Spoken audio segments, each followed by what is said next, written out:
गुरु परतरम नहीं किंचित तस्मै श्री गुरुवे नमः।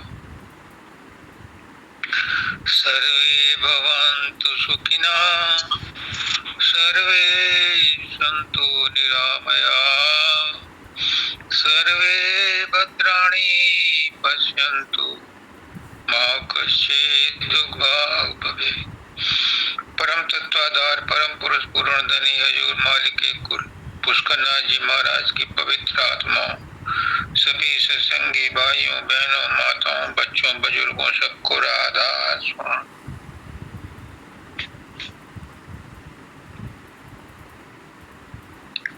अभी हमारे आचार्य शर्मा त्यागी जी ने जो सत्संग दिया वो बहुत उच्च कोटि का था। उन्होंने कहा कि हमारे ही पुकारने में देर हो गई, वो तो तैयार बैठा है आने के लिए। कृष्ण भगवान तो तैयार बैठे थे, द्रौपदी ने उन्हें अंत में बुलाया। पहले तो वो अपने सगे संबंधियों की ओर आस लगाए बैठी रही। यही द्रौपदी के साथ नहीं हुआ।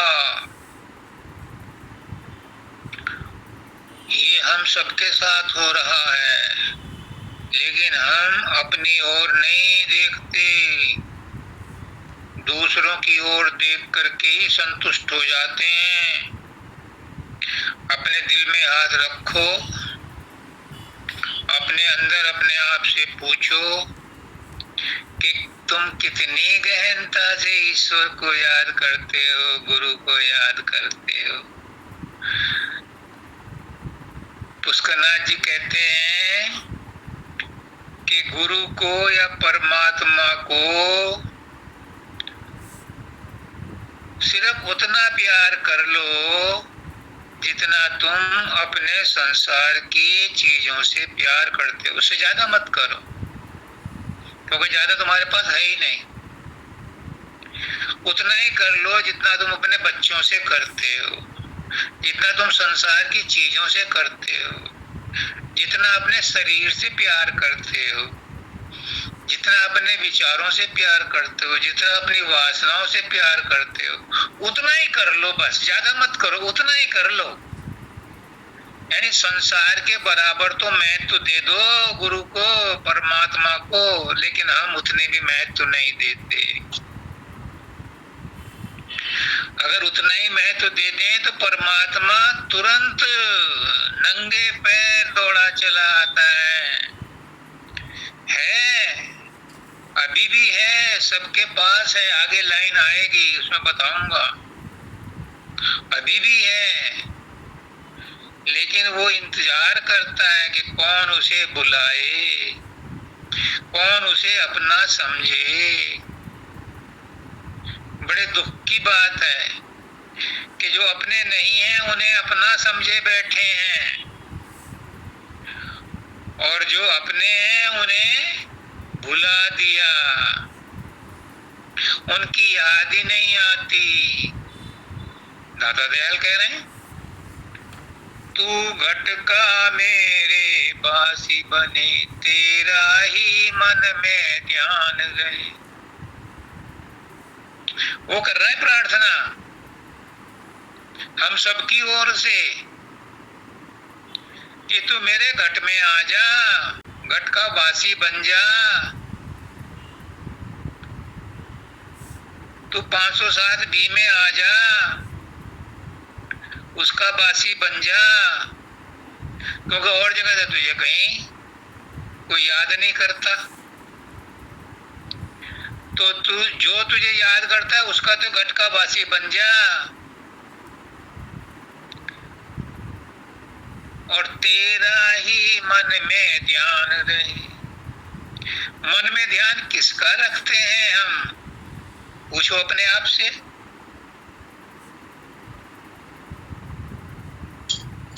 मन में ध्यान रखते हैं संसार की चीजों का, बेटे बेटियों का, पोते पोतियों का,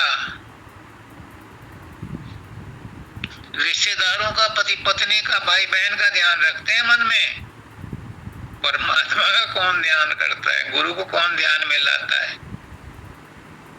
अगर गुरु को ध्यान में लाएं, पुष्करनाथ जी की बात को मान लें कि 24 घंटे गुरु को बैकग्राउंड में रखो, तो कौन मुसीबत है? 24 घंटे का गुलाम हो जाएगा वो, फिर उंगलियों पे नचाना उसे, सारे काम करेगा।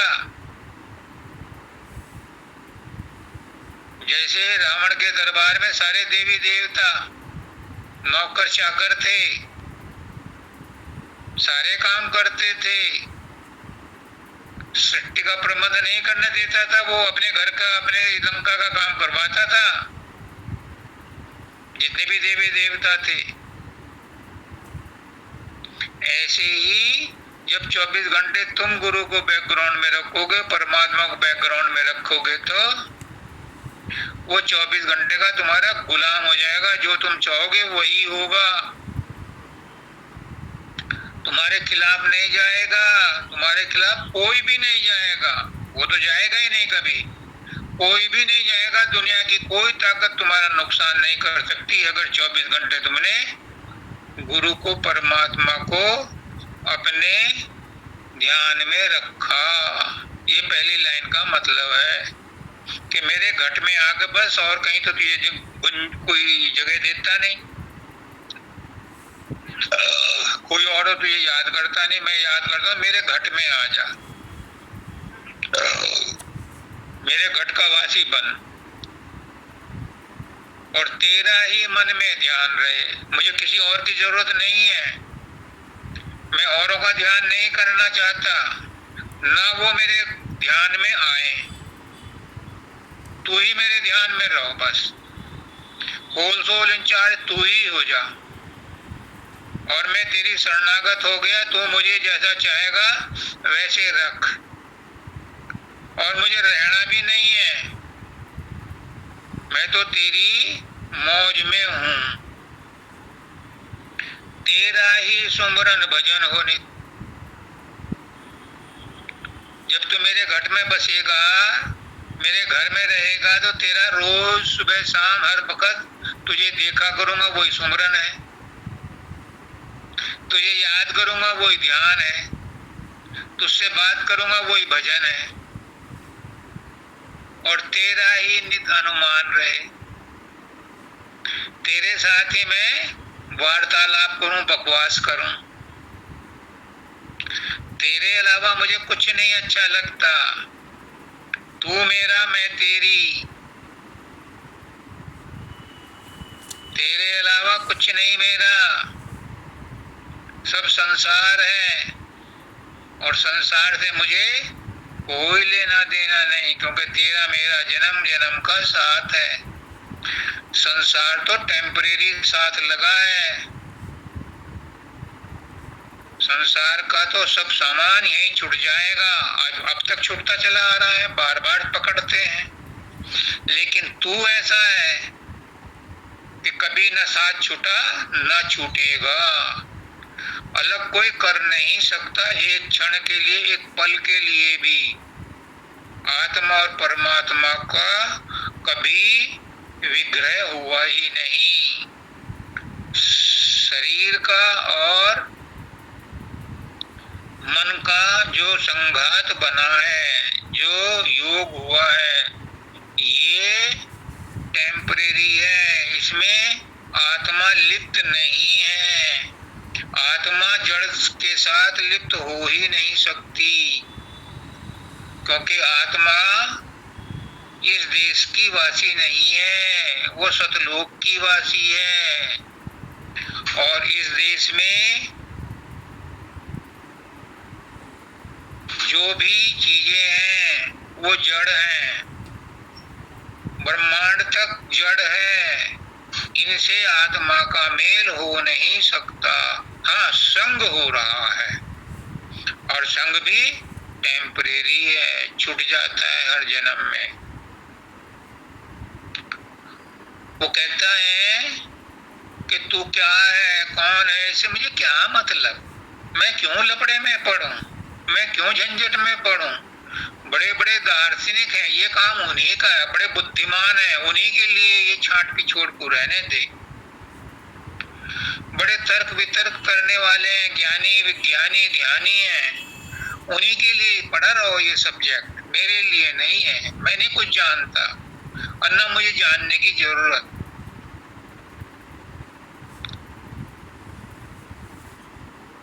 मुझे न इसकी समझ आई और न समझने की जरूरत है।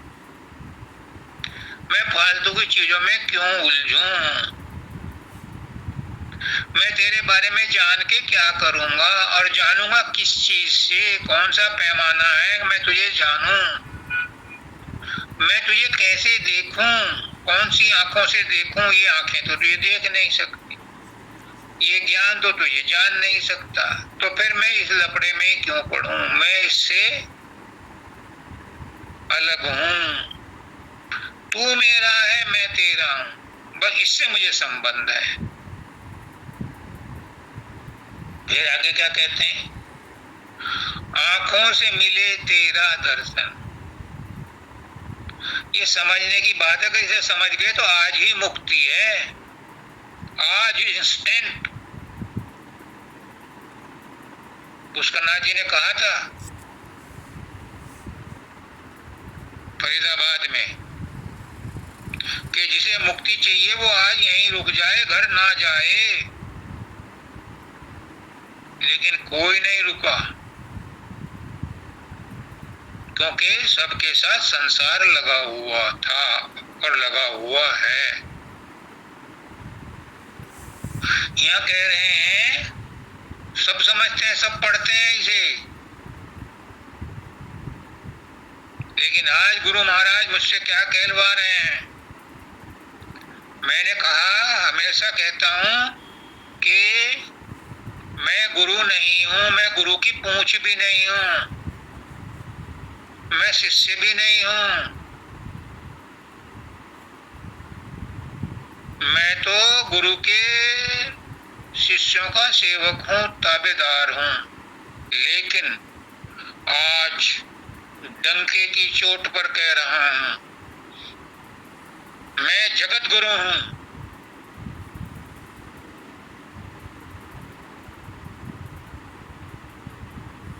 और उसी जगत गुरु की हैसियत से आज डिक्लेयर कर रहा हूं कि पुष्करनाथ जी का ज्ञान अब वंदिता के द्वारा फैलाया जाएगा।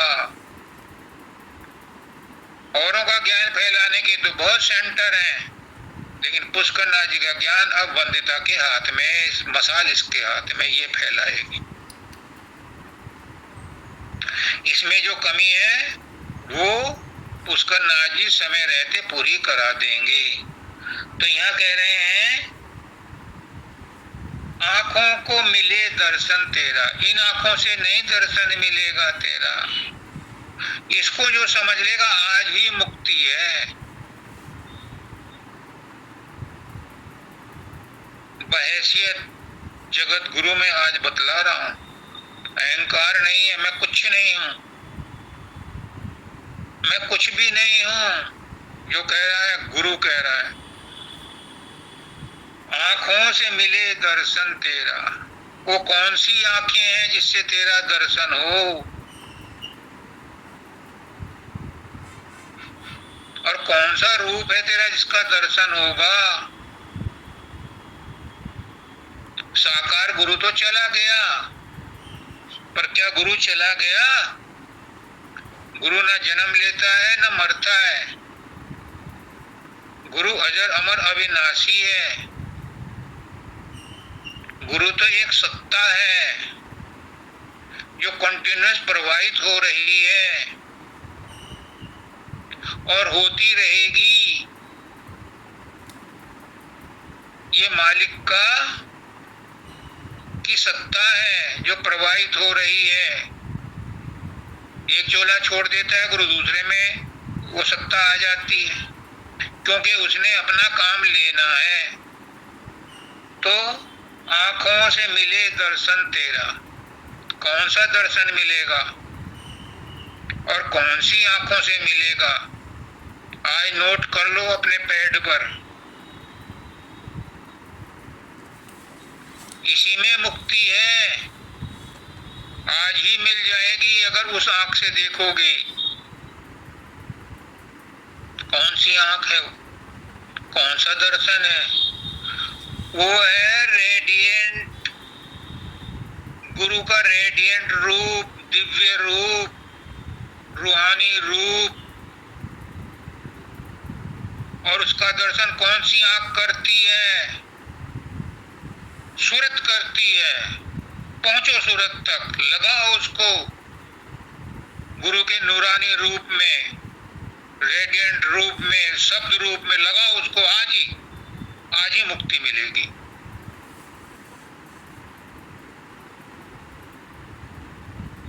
ये लिखने को दाता दयाल ने लिखा है, लेकिन बहुत गंभीर है। दाता दयाल इस पर अमल करते थे। हमें अमल करने के लिए कहा गया है, लेकिन कोई नहीं करता। इसकी हर लाइन, हर लफ्ज इम्पोर्टेंट है। एक एक शब्द इसका इतना इम्पोर्टेंट है कि अभी मिलेगी मुक्ति। उधार का सौदा नहीं है, नकद का है। करो अपनी सूरत को शुद्ध और लगाओ उसमें धुन में, उसके नूरानी रूप में लगाओ।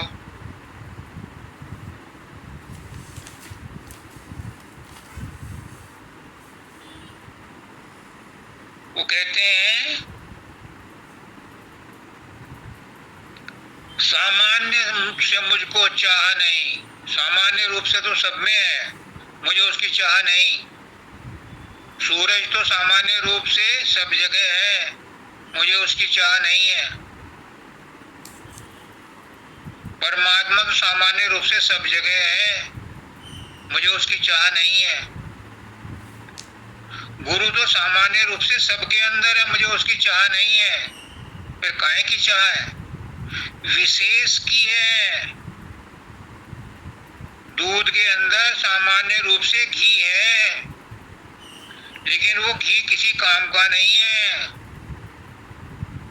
वो मक्खन किसी काम का नहीं है। उसे बिलो, दही जमाओ, बिलो, विशेष प्रयत्न करो, उसे विशेष रूप में कन्वर्ट करो, तब वो मक्खन बनेगा, तब वो घी बनेगा, तब वो ज्यादा ताकतवर बनेगा।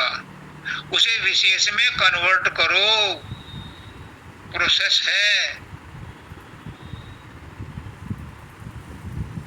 सोलर पैनल लगाओ, सूर्य की रोशनी को उसमें कैच करो, और रात को अंधेरे में चाहे बत्ती जलाओ, चाहे हीटर जलाओ, चाहे पानी गर्म करो, विशेष बनाओ। सामान्य से काम नहीं चलता। सामान्य से मुझे चाह नहीं है, सामान्य से संतुष्ट नहीं हूँ। सामान्य से तो तू सबके अंदर है, लेकिन आज तक हमें मिला नहीं। हमें विशेष रूप से प्रयास करने पर, उसके लिए साधन अभ्यास करने पर, उसे विशेष रूप में अनुभव करो।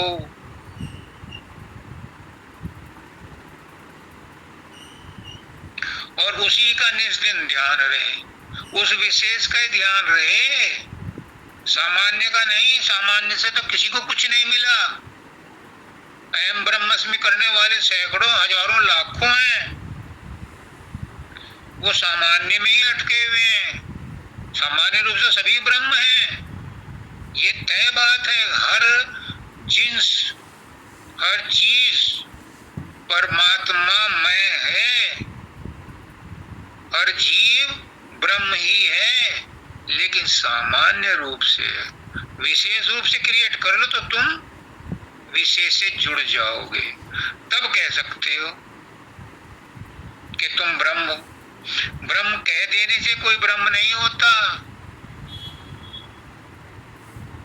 ब्रह्म बनना पड़ता है, और बनना भी नहीं पड़ता। ब्रह्म तो ऑलरेडी है, एग्जिस्ट करता है,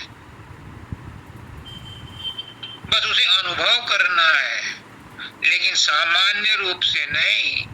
विशेष रूप से एक दिन मैंने धाम पर कह दिया था, लोगों ने बहुत बुरा माना, लेकिन शब्दानंद जी इस बात को ताड़ गए।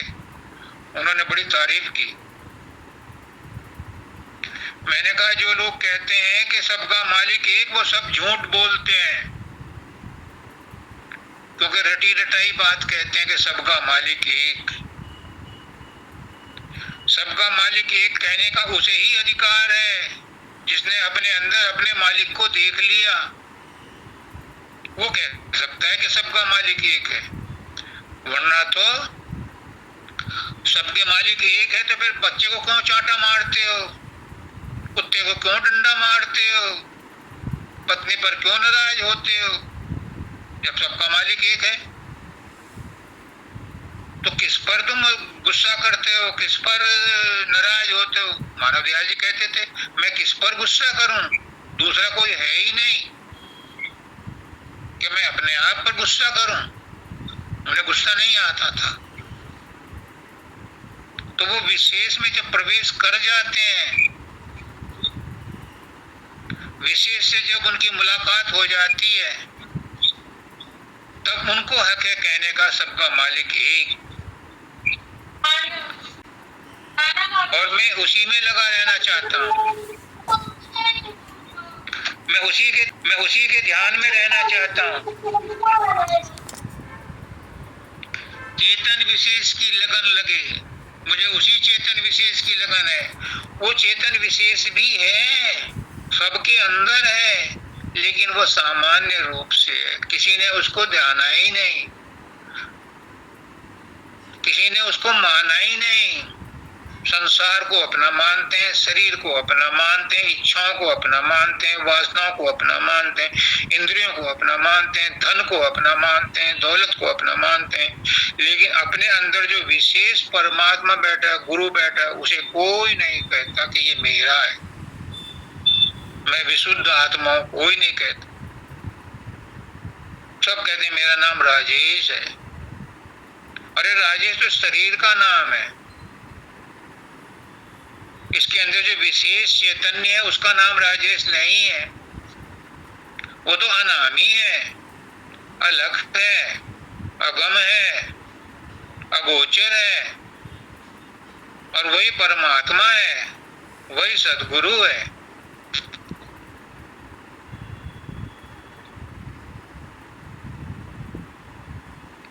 मैं रूप का तेरे दरस करूं।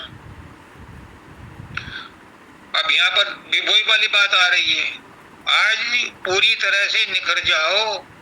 रूप का तेरे दरस करूं, कौन से रूप का दरस करोगे?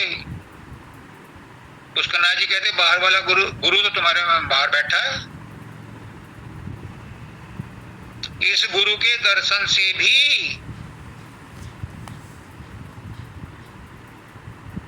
इस गुरु के सुमरन बताए हुए नाम से सुमरन करके भी शरीर पवित्र होता है, कर्म पवित्र होते हैं। लेकिन ये कह रहे हैं कि मैं रूप का तेरे दरस करूं। कौन से रूप का करूं? उस रेडिएंट रूप का, एस्ट्रल रूप का भी नहीं। एस्ट्रल रूप तो सैदल कमल में ही आ जाएगा। नहीं, मुझे रेडिएंट रूप का चाहिए, मुझे नूरानी रूप का चाहिए, मुझे त्रिकुटी वाले रूप का दर्शन करना है।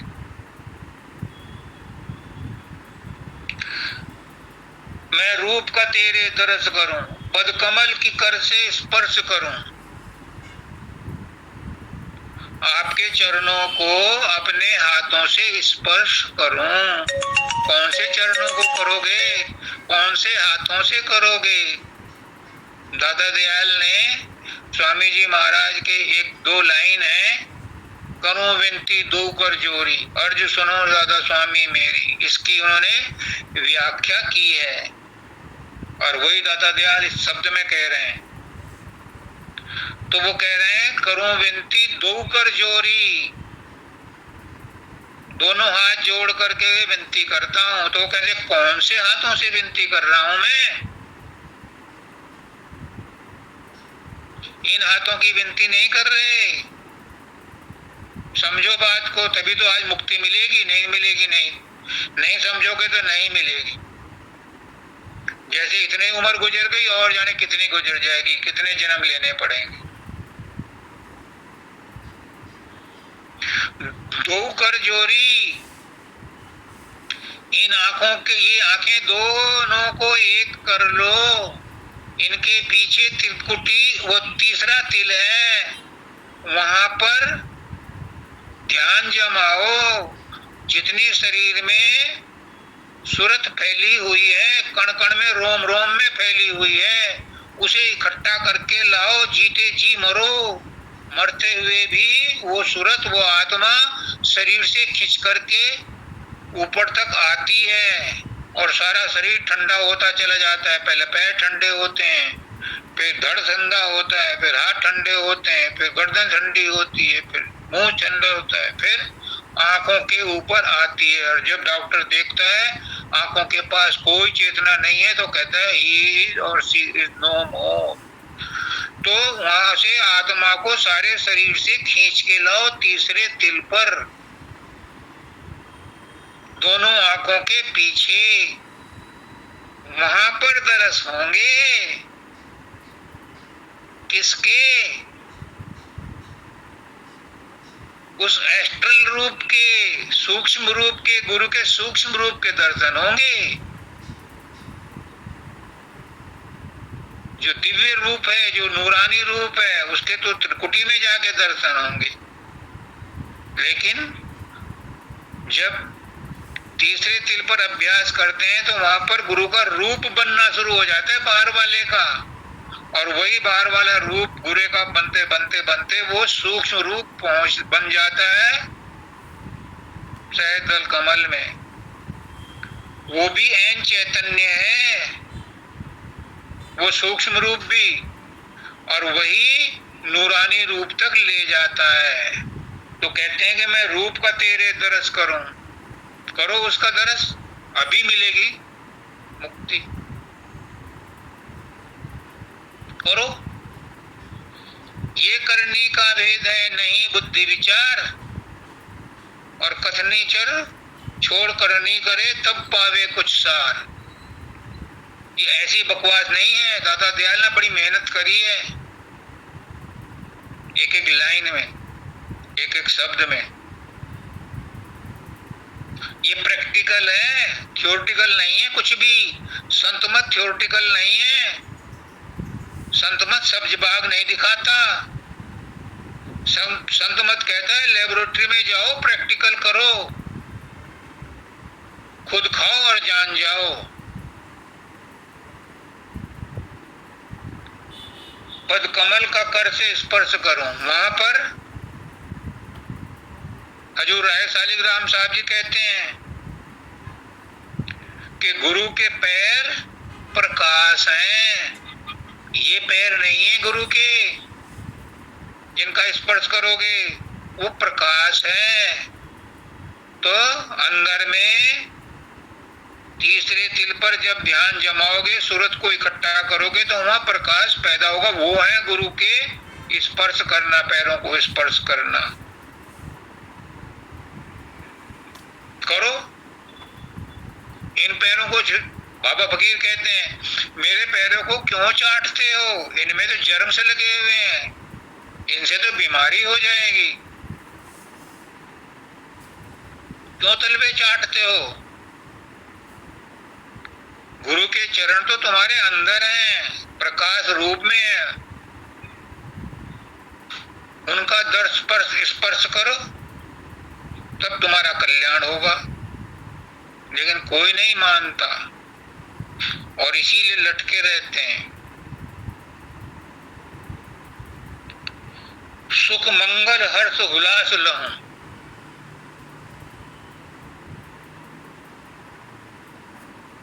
मैं सुखी रहूं, हर्षित रहूं, आनंद में रहूं। कौन रहेगा? शरीर रहेगा, मन रहेगा। शरीर और मन कभी परमानेंट सुखी रह नहीं सकते। टेम्परेरी सुख कभी आता है कभी जाता है, और जो आता है वो दुखी दे के जाता है।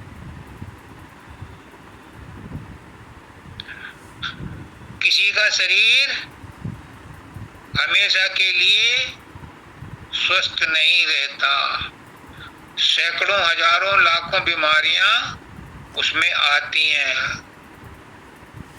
हजूर पुष्करनाथ जी कहते हैं कि सारी बीमारियां पहले तो हमारे अंदर माँ बाप के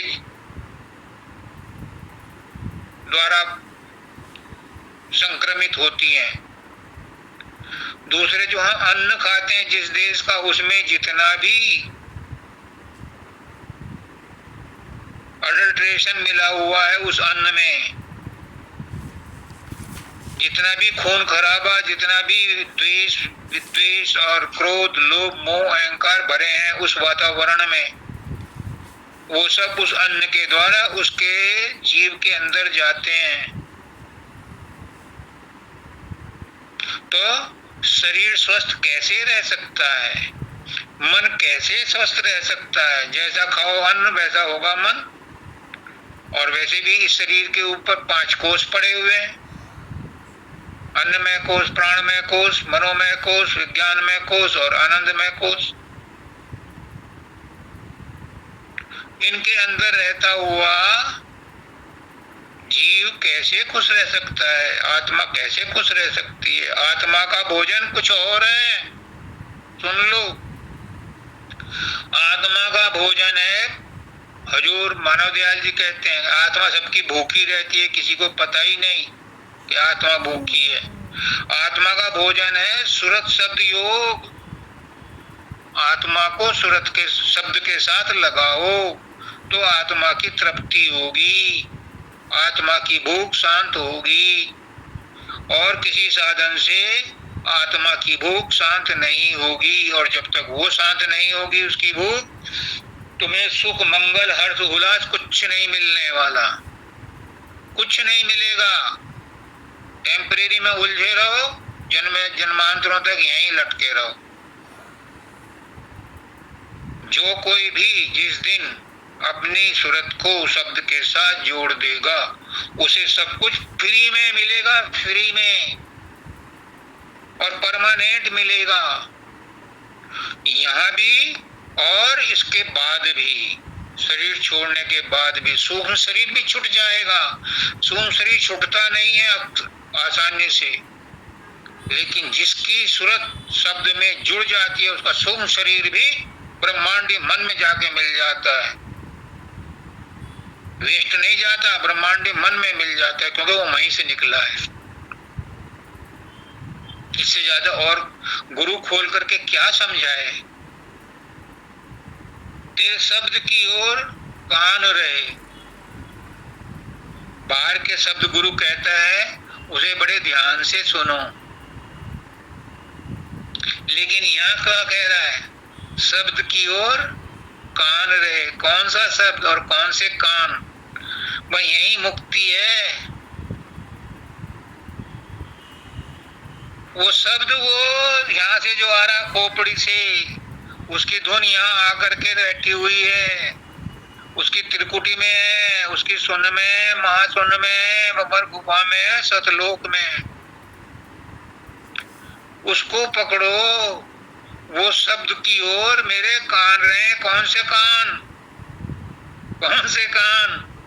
सूरत उसकी ओर लगी रहे। ये कान बेकार हैं। ये कान अंदर की आवाज नहीं सुनते, लेकिन हमें कानों से सुनने की बचपन से आदत है, जन्म जन्मांतरों से आदत है। इसलिए हम सोचते हैं कि शब्द कान के द्वारा आ रहे हैं, कान के द्वारा नहीं आ रहे हैं। ये कान तो बेकाम है ऊपर अंदर में। अंदर की आवाज तो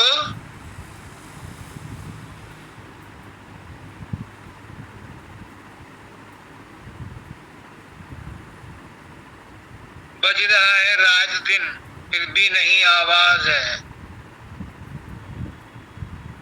वो ऐसी धुन है, किसी बाजे की धुन नहीं है।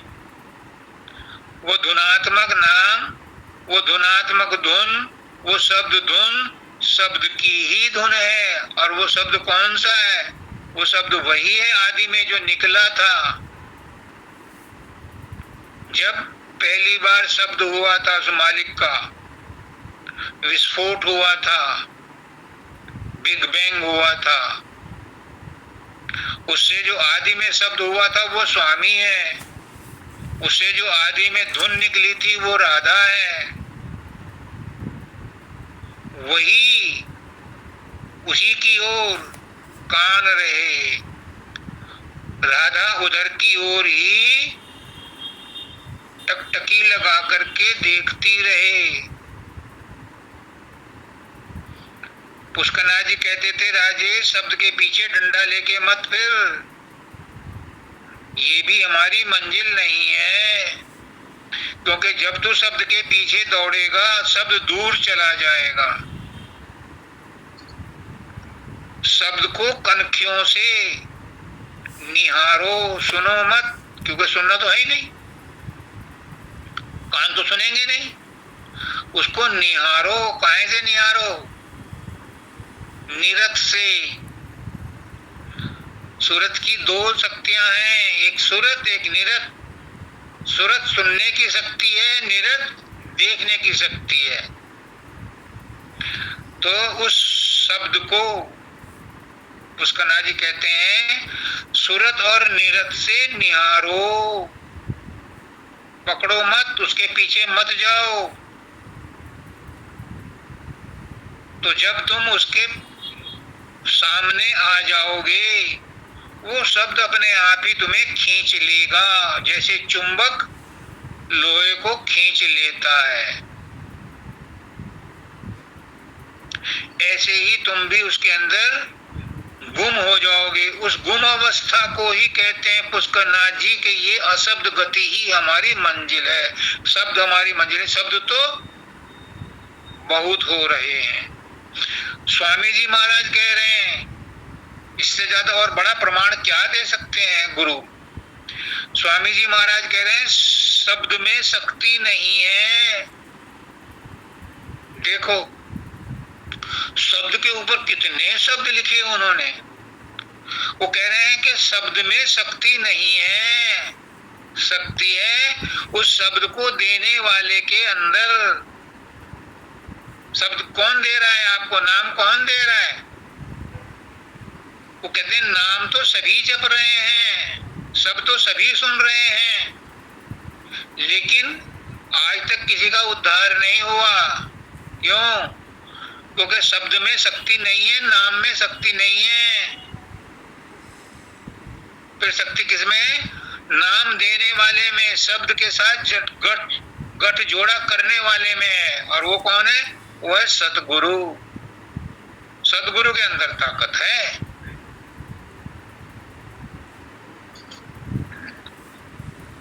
वो कहते हैं, तू जैसा है मैं वैसा बनूं।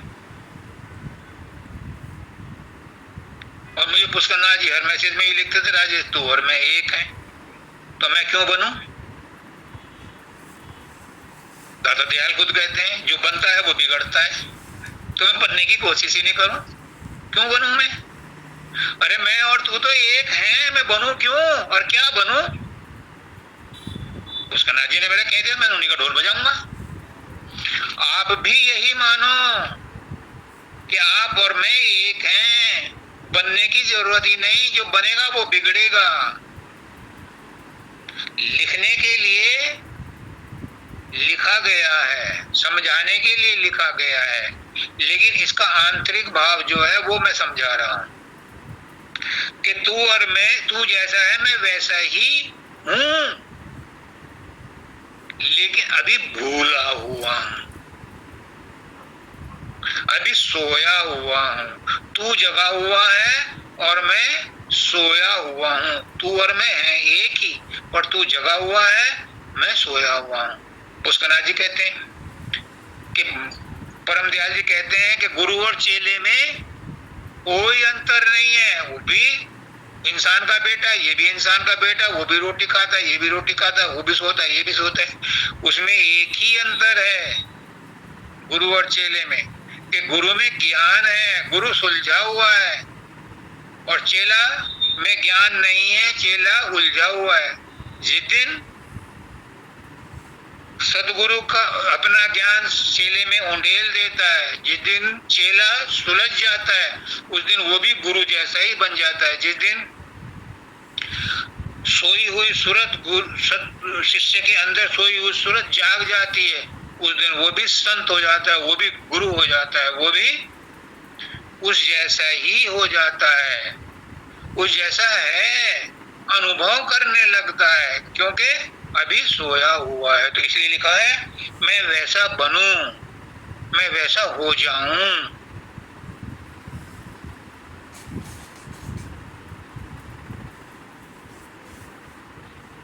भृंगी और कीट की देख दशा। पुष्कना जी कहते थे मुझे शब्दानंद जी ने सत्संग दे दे करके कीड़े से भृंगी बना दिया।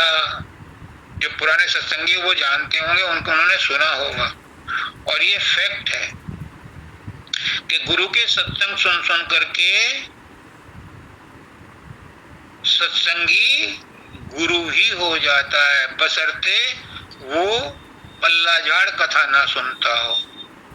पल्ला झाड़ कथा होती है कि सुन लिया और चलो उनको कपड़े झाड़े, चलो भाई चलो लंगर में, चलो आज खाने में क्या क्या बनाया, वो पल्ला झाड़ कथा है। और इसीलिए मैं जब सत्संग में जाता था उनकी हर बात लिखता रहता था। पता नहीं कब किस समय कौन सा अमूल्य रत्न उनके मुंह से निकल आए, वो पल्ला झाड़ ना बन जाए। आगे क्या कहते हैं, एक एक लाइन मेरे खून से सींची गई है। मेरा भाव अभाव स्वभाव। अब भाव क्या है, अभाव क्या है, स्वभाव क्या है? कृष्ण भगवान गीता में कहते हैं ना असतो विद्यते भावो न अभावो विद्यते सतः। ना तो असत का न असत विद्यमान है, और सत का अभाव नहीं है। असत कभी टिका नहीं रह सकता, और असत का कभी अस्तित्व खत्म नहीं हो सकता। तो यहां भी कह रहे हैं मेरा भाव, भाव बना भव धातु से, भव का मतलब है होना, मेरा होना और अभाव न होना। अब देखो मेरा होना न होना,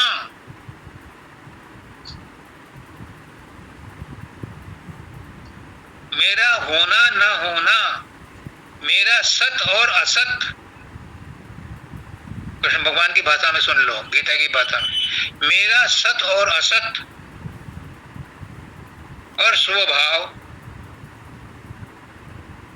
स्वभाव क्या है, जो मैं हूं उसका ज्ञान, उसका एहसास।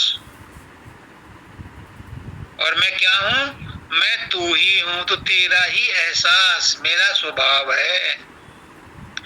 मेरा सत तेरा ही सत है, मेरा असत तेरा ही असत है, मेरा स्वभाव तेरा ही स्वभाव है। क्यों कहा ना उन्होंने मैं तेरे जैसा बनूं। तो तेरे जैसा बनने के लिए तो तेरे स्वभाव को भी धारण करना पड़ा, तेरे भाव को भी धारण करना पड़ा, तेरे अभाव को भी धारण करना पड़ा। तो मेरा भाव अभाव स्वभाव सभी जो कुछ भी है तेरी निज लीला समान रहे। आ गई वो सारी बात खींच के कि जो कुछ भी है, मेरा सत असत, मेरा स्वभाव जो कुछ भी है वो तेरी लीला के समान रहे। पुष्करनाथ जी कहते थे कि ये सब उसकी लीला है। तो एक दिन मुझसे कहा, राजेश वो लीला कौन सी है, मुझे तो बता दे, दिखा दे कहाँ है वो। मैं कहता था ये सब आपकी लीला है। कहते हैं वो लीला से मुझे मिला तो दे, मजाक में कहते थे। तो लीला क्या है, ये सब नाटक है। तू नाटक कर रहा है, तुझे पता है, हम उस नाटक को असली समझ रहे हैं, ये हमें नहीं पता। हम झूठ से चिपके हुए हैं, झूठ को ही सच मान रहे हैं, और जो सच है उसका हमें पता ही नहीं है। तेरी लीला के समान रहे, तू जो नाटक कर रहा है, तू जो खेल खेल रहा है, तूने जो सृष्टि बनाई है, तू जो सब कुछ कर रहा है, तू उससे असंबद्ध है, तू उससे बिल्कुल विरक्त है, तुझे उसका कोई असर नहीं होता, किसी की गर्मी सर्दी का तुझे कोई फर्क नहीं पड़ता। लेकिन हमें पड़ रहा है, क्योंकि हम उस लीला को पहचान नहीं रहे, उसे असलियत समझ रहे हैं, जबकि वो झूठ है, वो तो नाटक है। पुष्करनाथ जी कहते थे कि नाटक में, रामलीला में, अब रामलीला आने वाली है और 10 दिन बाद शुरू हो जाएगी, 15 दिन बाद शुरू हो जाएगी। वो कहते थे कि रावण की सेना और राम की सेना मंच पे आके तो लड़ते हैं, और जब पर्दा नीचे गिर जाता है तो बाहर बैठ के चाय एक साथ पीते हैं, और एक ही टेम्पो में, शेयर टेम्पो में अपने घर जाते हैं। क्यों? उन्हें पता है कि ये नाटक है, ये लीला है। लेकिन असली जिंदगी में हम उसे नाटक नहीं समझ रहे। लेकिन यहां दाता दयाल कह रहे हैं कि मेरा भाव, स्वभाव, अभाव जो कुछ भी है, सब कुछ तेरी लीला के समान रहे, यानी मैं भी तेरे जैसा ही इसे लीला समझने लगूं। आज ही मुक्ति मिल जाएगी अगर आज इसको, लीला को समझ गए। कोई देने वाला नहीं है मुक्ति।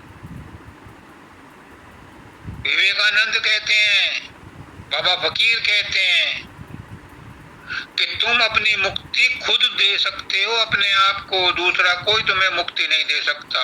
गुरु क्या, गुरु का बाप भी नहीं तुम्हें मुक्ति दे सकता। तुम अपनी मुक्ति को खुद दे सकते हो, अपने आप को मुक्ति खुद दे सकते हो। कैसे? इन विचारों से। मुक्ति और बंधन भी भ्रमित है, कल्पित है। दाता दयाल कहते हैं कि कल्पना मन की सही, बिन दया सदगुरु ये मिटती नहीं है जीते जी।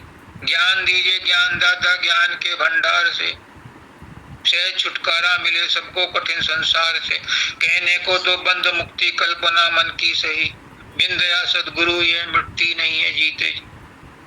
वो भी कल्पना है, इस कल्पना को तुम मेट सकते हो, तुम्हारे अलावा कोई और नहीं मेट सकता। लेकिन हाँ, सदगुरु के सत्संग में सद्ज्ञान मिलता है, उसके प्रभाव से ही मिटती है, पर मेटने वाले तुम खुद हो।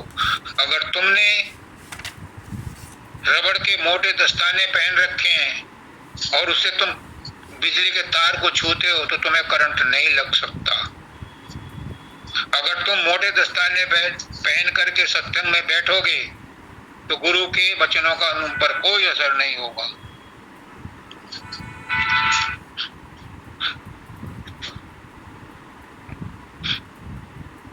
बड़े दर्द दिल से कह रहा हूं, मैं नहीं कह रहा, मेरा गुरु दर्द दिल से कह रहा है, रो रो के कह रहा है मेरा गुरु। सत्संग करत बहुत दिन बीते, अब तो छोड़ पुरानी बात, कब तक करो कुटिलता गुरु से। अब तो गुरु को लो पहचान, नहीं पहचाना।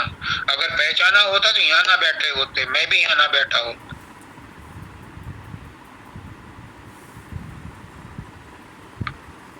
रसना से कहूं राधा स्वामी, कानों से सुनूं राधा स्वामी। अब इसी को समझ लो राधा स्वामी क्या है। ये भी लाइन आपको अभी मुक्ति दे देगी।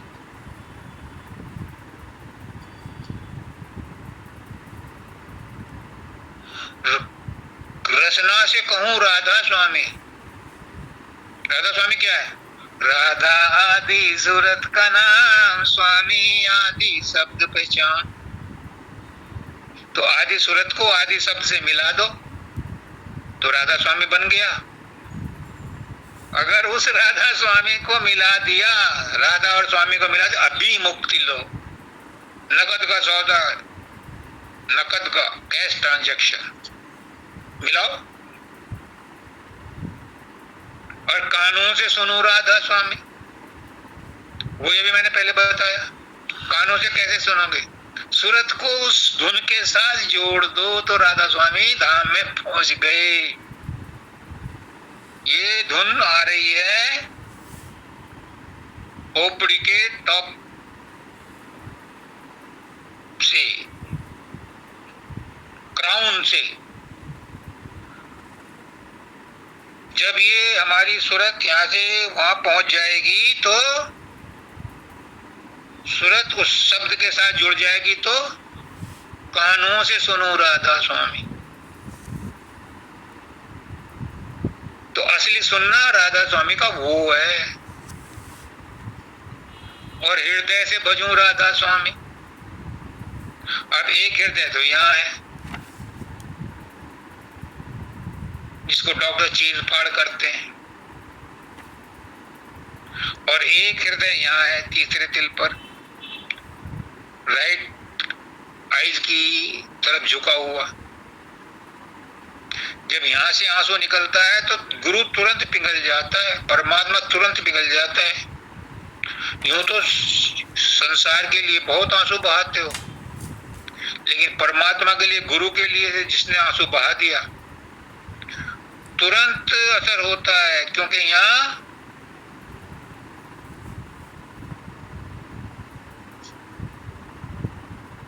मन का हृदय है, यहाँ मन की बैठक है। हृदय से भजूं राधा स्वामी। जब तीसरे तिल पर आकर के सूरत इकट्ठी हो जाती है, सारे शरीर से खींच करके तीसरे तिल पर आकर के इकट्ठी हो जाती है, तो वो हृदय से भजूं राधा स्वामी है। उससे पहले हृदय से भजूं राधा स्वामी नहीं सिद्ध होता। तीसरे तिल पर सूरत को टिकाओ,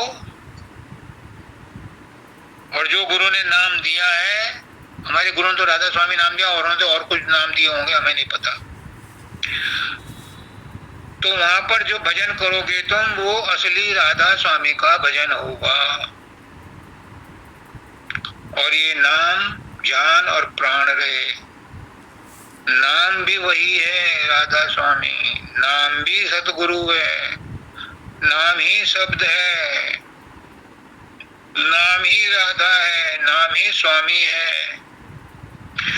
वो जान की धार है, प्राण की धार है, वो खींच सकती है, वो प्रेम की धार है, वो हमारी जान की धार है।